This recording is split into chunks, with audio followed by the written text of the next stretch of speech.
सुबह अपनी बेटी को स्कूल बस में बिठाने के बाद मुझे बहुत अच्छा लगता है सबसे पहले अपने पौधों को निहारना। मैं पहले फ्रंट यार्ड में जाकर सारे फूलों को एक बार अच्छे से जी भर के देखती हूँ कि कोई प्रोग्रेस है या नहीं, कोई कीड़े वीड़े तो नहीं आ गए। और फिर वेजिटेबल गार्डन में जाकर अपनी वेजिटेबल्स को भी देखती हूँ। इन्हीं फूलों के साथ आपका स्वागत है इस व्लॉग में। तो आज मैं आपके साथ बहुत कुछ शेयर करने वाली हूँ। I will be sharing 2 to 3 millet recipes. थोड़ी क्लीनिंग करेंगे, थोड़ी कुकिंग करेंगे, थोड़े गार्डन का टूर देती हूँ और साथ ही मैं शेयर करूँगी closet organisation on a budget. I hope आपको अच्छा लगेगा। अगर आपने अभी तक मेरे चैनल को सब्सक्राइब नहीं किया तो प्लीज़ कर लीजिए। ये देखिए, मैं आ गई हूँ अपने वेजिटेबल गार्डन में। यहाँ पर मैंने उगाए हुए हैं कुछ बीट रूट्स जिनके डायरेक्टली सीड्स प्लांट किए हुए हैं और वो अभी जर्मिनेट होना शुरू ही हुए हैं। साथ में इधर हैं थोड़ी सी टर्निप्स यानी कि शलगम, और यहाँ पर हैं कुछ खीरे के पौधे जिन्हें मैंने इंडोर स्टार्ट करके लास्ट वीक ही बाहर ट्रांसफ़र किया है। और ये पीछे वाली रो है टमाटर की। ये 3 पौधे लगातार हैं टमाटर के। टमाटर जब बड़े हो जाएंगे तो उन्हें ज़्यादा सपोर्ट चाहिएगा, इसीलिए उन्हें पीछे लगाया है। और बीच में है ये छोटा सा रेडिश का पैच। ये सैलेड वाली छोटी छोटी रेडिश हैं। और ये है एक जुकीनी का पौधा जिसमें फूल आने शुरू हो गए हैं। So pretty. और अब आप मुझे बताइए कि ये क्या है। ये देखकर बहुत दिल खुश हो रहा है। तो मटर जो है ना, वो सबसे पहले मेरे खेत की फसल निकलने वाली है। मैं इस वीकेंड इन सबको निकाल कर आपके साथ शेयर करूँगी कि कैसी ये जो ग्रोथ हुई है ये है। साथ में इसको फिर बाद में नेक्स्ट हार्वेस्ट के लिए खाद भी देंगे और इस वीकेंड इन्हें मटर को भी निकाल कर कुछ करेंगे इनका। देखते हैं, काफ़ी सारे दिख रहे हैं मुझे तो देखने में, and I am so excited. मुझे तो लग रहा है एक बार की सब्ज़ी बन जाएगी। हस्बैंड जी को यकीन नहीं है। आप बताइए कमेंट्स में क्या है या नहीं है। छोटे से पैच में मैंने थोड़ा थोड़ा डिवाइड करके बहुत सारी सब्जियां लगाई हुई हैं। तो ये सारे पौधे मटर के हैं और हर पौधे पे 4-5 तो दिख ही रहे हैं। देखते हैं, वीकेंड पे पता चल जाएगा। और साथ में ये छोटा सा पैच है रेडिशेस का अगेन, जो कि सैलेड वाली ये उससे पहले उगाई हुई हैं। ये थोड़ी सी देखिए पीक करने लग गई हैं। मुझे लगता है ये भी वीकेंड तक कुछ एक तो रेडी हो जाएंगी। अगले 10 दिनों में ये काफ़ी रेडी होने वाली हैं। इनके साइड में एक पैच है छोटा सा कैरेट्स का। मैंने ना इसी एक ही लंबी सी क्यारी को डिवाइड कर करके अपनी ज़रूरत के हिसाब से अलग अलग सब्जियां लगाई हुई हैं। और कौन सी सब्जियां लग सकती हैं वो भी आप मुझे ज़रूर बताना, मैं भी ट्राई करना चाहूँगी। ये देखिए, बीन्स के भी ना छोटे छोटे पौधों में ही बीन्स आनी शुरू हो गई हैं। मुझे इसको निकाल लेना चाहिए ताकि प्लांट जो है ग्रोथ पे अपना फोकस करे। ये देखिए, बीन्स के फ्लावर्स भी कितने प्रेटी हैं। तो ये छोटा सा पैच है बीन्स का। साथ में इधर उधर थोड़े बहुत टमाटर भी हैं। और ये हैं सनफ्लावर्स आई एम होपिंग कि बीज को अट्रैक्ट करेंगे तो सब्जियों को पॉलिनेट होने में हेल्प होगी, इसीलिए लगा दिए हैं बीच में। और साथ में ना पूरी साइड रेल पर मैंने लाइन बना दी गार्लिक्स की। मोटा मोटा गार्लिक लेकर उसको ऐसे ही खड़ा लगा दिया था।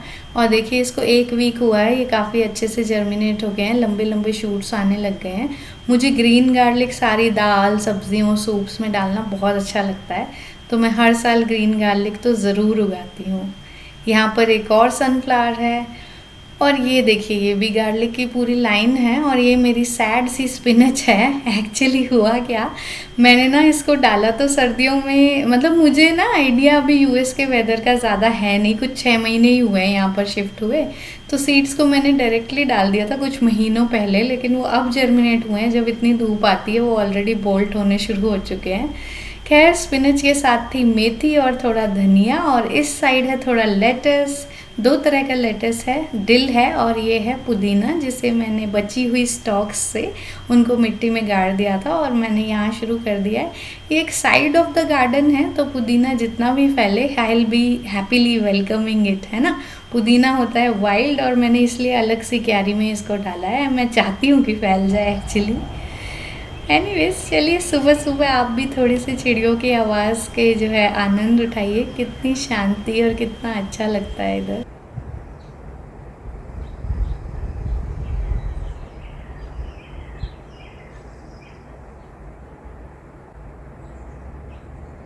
यूएस में आकर मुझे कुछ और अच्छा लग रहा हो या ना लग रहा हो, सिर्फ यहाँ की खुली हवा अच्छी लग रही है। और हमने जहाँ घर लिया है ना, वो बड़ा ही सीनिक प्लेस है, बहुत सुंदर लगता है इधर वॉक करने जाओ तब भी।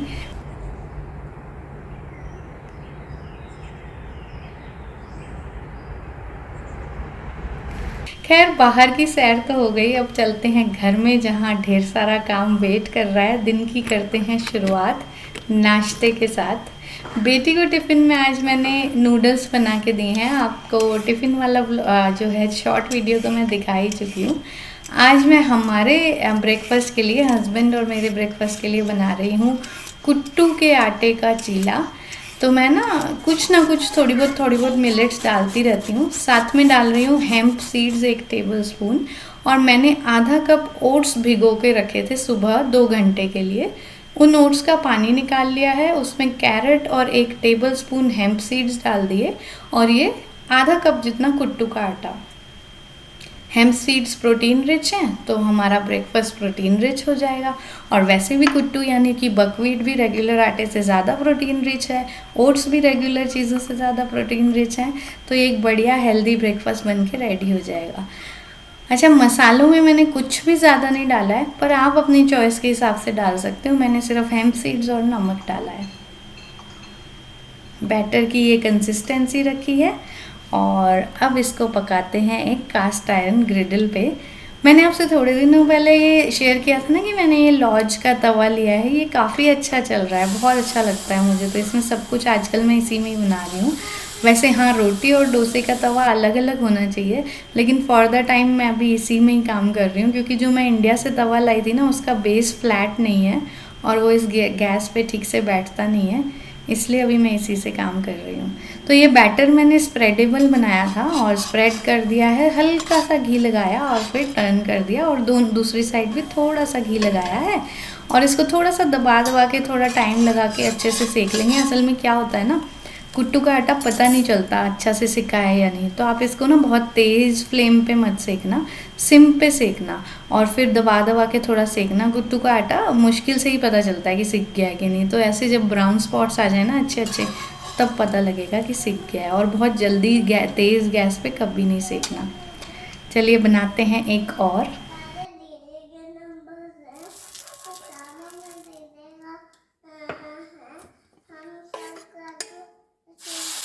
बहुत ही हेल्दी और बहुत ही टेस्टी ब्रेकफास्ट बन के तैयार है, बिल्कुल लगभग नो टाइम में। ओट्स को ना चाहो तो आप पाउडर करके भी यूज़ कर सकते हो, या फिर ऐसे भिगो के भी यूज़ कर सकते हो। ये मैश ही हो जाते हैं बैटर बनते बनते।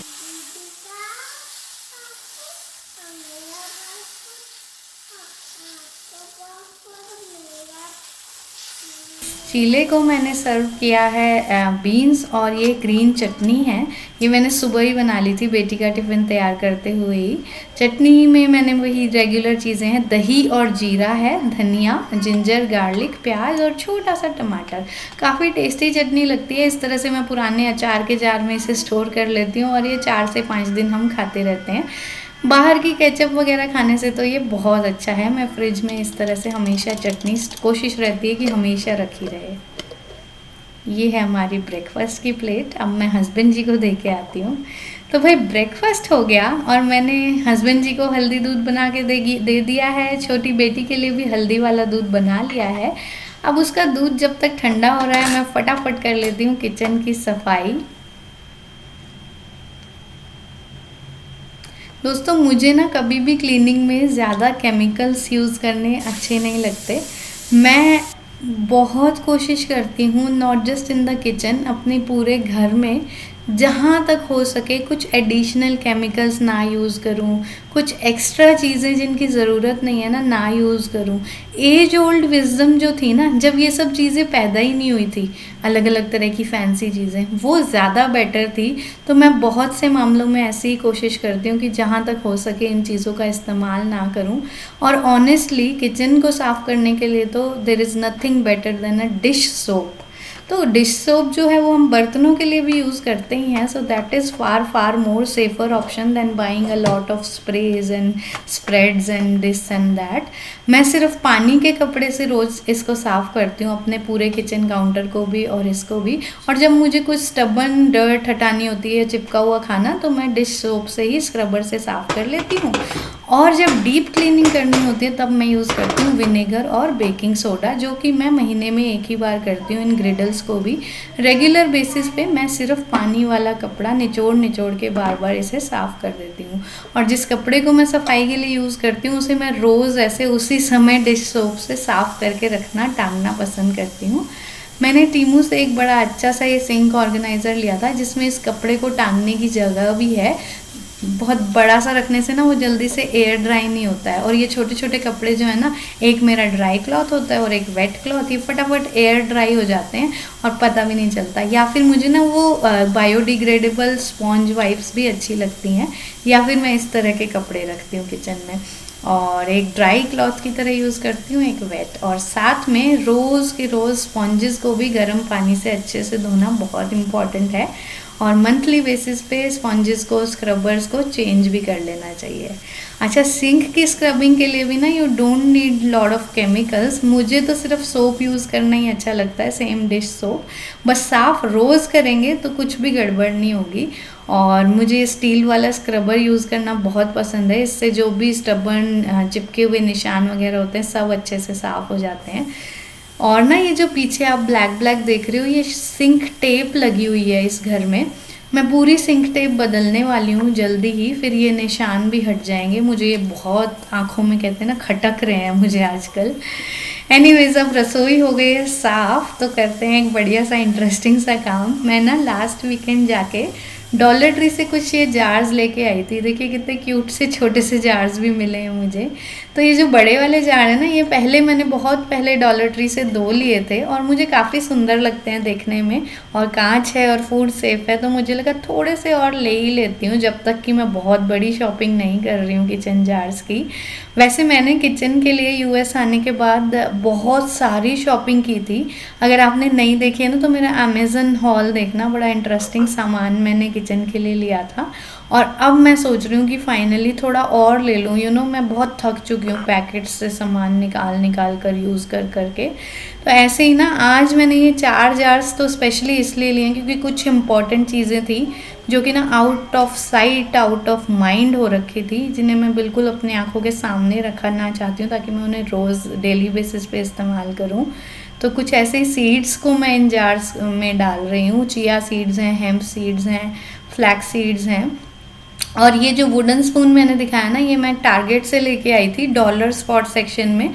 उस समय मैं बस 2 ही पैक्स लाई थी, पर ये मुझे इतने अच्छे लगे हैं। ये 3 ईच का पैक था और $3 थे और 3 ही इसमें स्पून्स थे। तो ये मैं और बहुत सारे लेके आने वाली हूँ। ये है प्रोसो मिलेट। अब मैं जो है ना दोस्तों, मिलेट्स बहुत जल्दी जल्दी ख़राब होती हैं, इसलिए मैं बहुत सारी मिलेट्स एक साथ खोल के नहीं रखती हूँ, ठीक है। जब मिलेट्स को खोलते हैं ना पैकेट को, तो उसको फटाफट से मतलब 2 महीने तक में यूज़ कर लेना चाहिए, या फिर आपको फ्रीज़र में स्टोर करना चाहिए। ये अब जैसे 900 ग्राम है, तो सिर्फ मैं और हस्बैंड अगर इसे रोज़ खाएंगे ना तो हमारा 1.5 महीने तक, 1 महीने तक चल जाता है। तो मैं इसे एक एक मिलेट को जार में भर के रखने वाली हूँ। और ये जो मैं छोटा सा जार लेके आई हूँ ना, क्यूट सा, सो क्यूट, इसमें मैं रखने वाली हूँ भुना हुआ जीरा। मैंने अपना पहले वाला स्पाइस बॉक्स खाली कर लिया है और इस भुने हुए जीरे को जो थोड़ा सा है इसमें ट्रांसफ़र कर दिया। और ये जार्स मुझे काफ़ी सुंदर लग रहे हैं, they are quite a value for money for $1। सुंदर भी हैं और कैपेसिटी भी अच्छी है।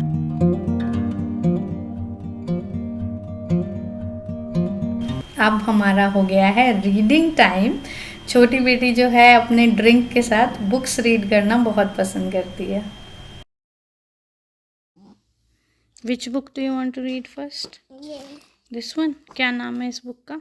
Mary had a little plan. You like it? Yes. चलो, हेल्दी दूध एंड बुक्स। चलिए, मैंने ना बेटी के साथ कुछ आधा घंटा जैसा क्वालिटी टाइम स्पेंड किया। अब मैं आपके साथ शेयर करती हूँ डोसा बैटर की रेसिपी। आज मैं लिटिल मिलेट का डोसा बैटर बनाने वाली हूँ। अब आप कहोगे अभी तो मैं बोल रही थी कि मैं एक एक मिलेट ही खोल के रखती हूँ। एक्चुअली ना मैंने कहीं देखा था कि लिटिल मिलेट जो है सबसे ज़्यादा क्लोजेस्ट टू राइस टेस्ट करती है डोसा में। तो मैंने सोचा मैं भी ऐसा ही बनाऊँ ताकि बच्चे आराम से खा लें, उन्हें पता भी ना चले। तो यहाँ पे मैंने ली है 2 कटोरी लिटिल मिलेट। इस मिलेट को मैं डोसा के लिए यूज़ करने वाली हूँ बेसिकली। और साथ में डाल रही हूँ ये होल वाली इसकी स्किन हटाई हुई होती है उड़द की दाल, पर ये साबुत वाली है। जब मैं बेंगलोर में थी ना, मेरी हाउस हेल्प ने मुझे बताया था कि इस दाल से ज़्यादा अच्छा बनता है डोसा, तो तब से अब मैं यही लेती हूँ। साथ में मैं डाल रही हूँ 1 टीस्पून जितना मेथी दाना इसमें, और डाल रही हूँ 1 कटोरी राइस। ये रेगुलर राइस है, बासमती नहीं, कॉस्को वाले हैं बेसिकली, है ना, लॉन्ग ग्रेन राइस। ये हम बहुत बड़ा बैग ले आए थे, फिर हमें खाने में मज़ा नहीं आया, अब मैं उसे डोसा में ही ख़त्म कर रही हूँ। अच्छा, अब इस सब को ना बहुत अच्छे से वॉश करना है। देखिए कितना डर्टी वाटर है, तो इसको 2 से 3 बार वॉश करें अच्छे से, अगर ज़रूरत लगे तो उससे भी ज़्यादा। पहली वॉश का पानी तो डिस्कार्ड ही कर देना चाहिए, लेकिन अगर आप चाहो ना तो सेकंड और थर्ड वॉश का पानी आप बचा कर पौधों के लिए एज अ फर्टिलाइज़र यूज़ कर सकते हो, क्योंकि इसमें बहुत सारे मिनरल्स होते हैं। मैं कभी कभी ऐसा कर लेती हूँ और कभी कभी डिस्कार्ड कर देती हूँ। मैं एक बेटर सिस्टम बनाऊंगी ताकि मैं ये पानी जो है स्टोर करके पौधों को दिया करूँ।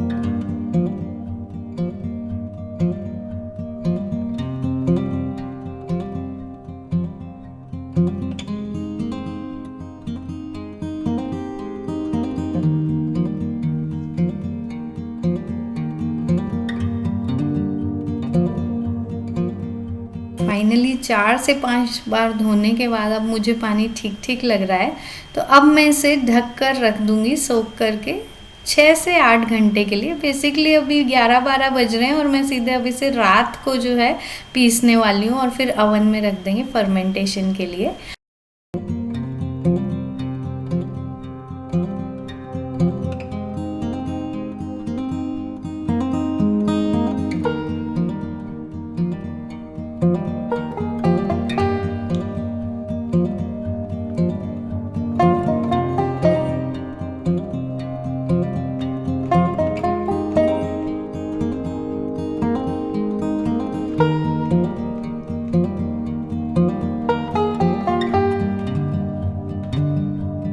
और चलिए अब मैं आपके साथ शेयर करती हूँ हमारे लंच में रेसिपी। आज मैंने प्रोसो मिलेट की खिचड़ी बनाई थी।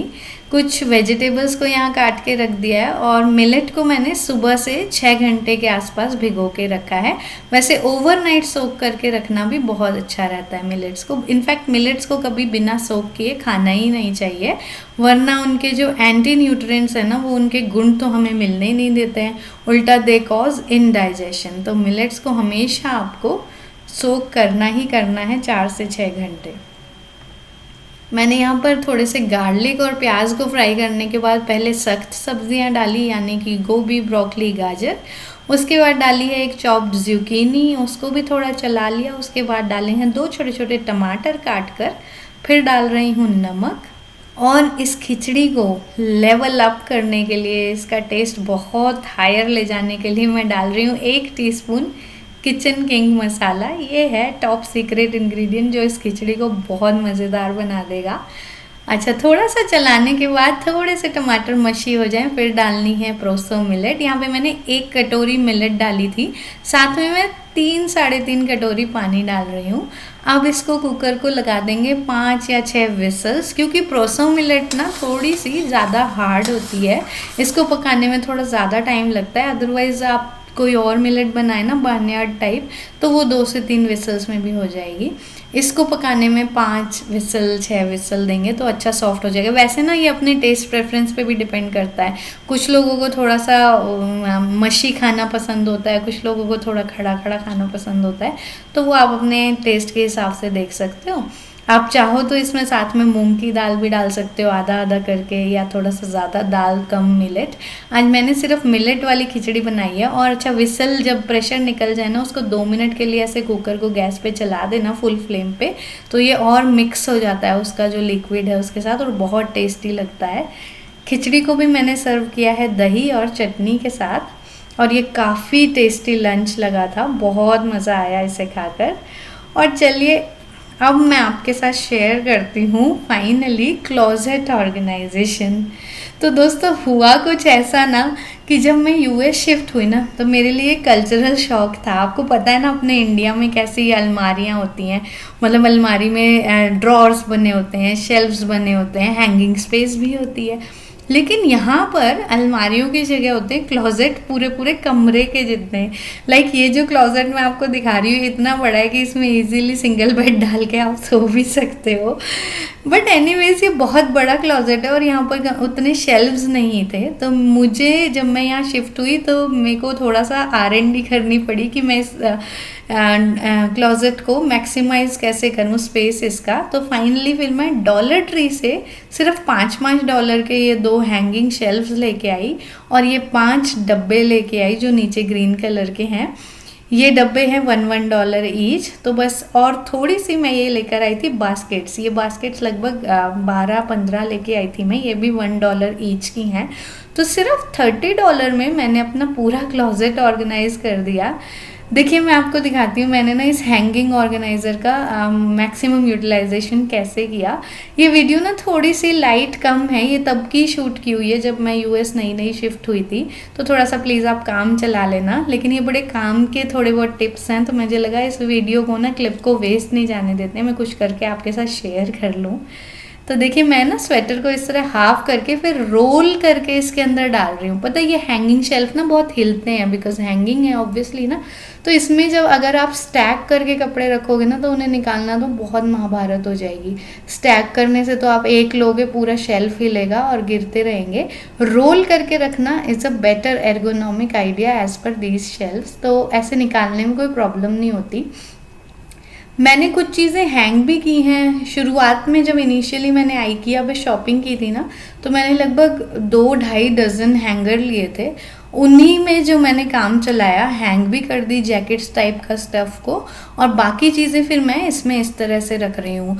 अच्छा जो लेगिंग्स वगैरह हैं उनका क्रॉच एरिया फोल्ड करके फिर उन्हें गोल गोल करके ऐसे रखा है। रोल बनाकर बेसिकली रखने से ना स्पेस भी ऑप्टिमाइज हो गया और लेना निकालना भी काफ़ी आसान हो गया था। जो सेट्स हैं कपड़ों के उनको मैंने सेट्स में ही रोल किया है और सारे पजामे और पजामियों का क्रॉच एरिया अंदर फोल्ड करने से काफ़ी नीट तय लगती है, बहुत अच्छी तय होती है इस तरह से। ये देखिए मैंने इस तरह से फिर एक शेल्फ बनाया अपनी शॉल्स और स्टोल्स का। बहुत ही इजीली मैंने इसको बड़े अच्छे तरीके से ऑर्गेनाइज कर दिया था।